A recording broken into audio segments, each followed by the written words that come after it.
Here is the infographic for the number of packs you need to open to get a specific card or a specific rarity of cards in Eevee Grove in Pokemon TCG Pocket. Welcome back to another video, it's Bro Vinny here. Shout out to Banana Tanks for making this graphic as usual. It looks like things are stabilizing in the offering rate side of the game. There's not a lot of changes compared to previous sets. Everything is largely where we expect them to be. Eevee Grove is a slightly bigger set than Extradimensional Crisis, with a total of 107 cards, 32 of which are 1 diamond, the rest of them are the other rarities. Compare that to the previous set Extradimensional Crisis, a total of only 103 cards in the set. Where they differ is that there's 1 less 2 diamond card in Eevee Grove, but 1 more 4 diamond cards, so 6 EX cards in Eevee Grove, 3 more 1-star cards compared to Extradimensional Crisis in Eevee Grove, probably because of the evolutions, and 1 more 2-star card compared to Extradimensional Crisis.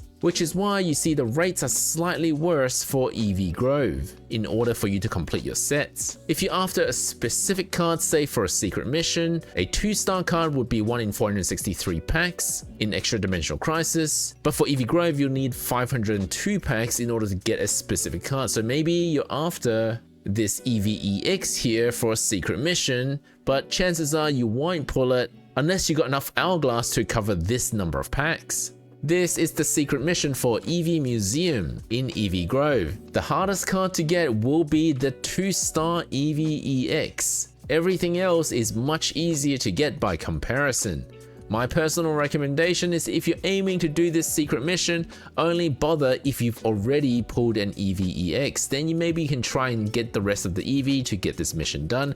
If you've got every other Eevee card in this museum, it still wouldn't be worth you trying to get that last 2-star Eevee to complete this secret mission. Not until trading comes along for 2-star anyway. Needless to say, the Rainbow Border secret mission will be near impossible for anyone who isn't a whale. But even just completing the 4 diamond rarity isn't going to be easy either, especially if you're after 2 of each card, since there's 1 more EX card than the previous set. Although compared to Shining Revelry, remember when they introduced 9 EX cards in the same set, the odds of you pulling all 9 of them weren't very good. Granted, they did give us 1 EX card for free of your choice. 1-star rarity will also be relatively hard to complete compared to both Shining Revelry and Extradimensional Crisis, although not as difficult as Celestial Guardians. By the way, all 1-star cards in this set are evolutions or Eevee itself, hence why there are 9 of them.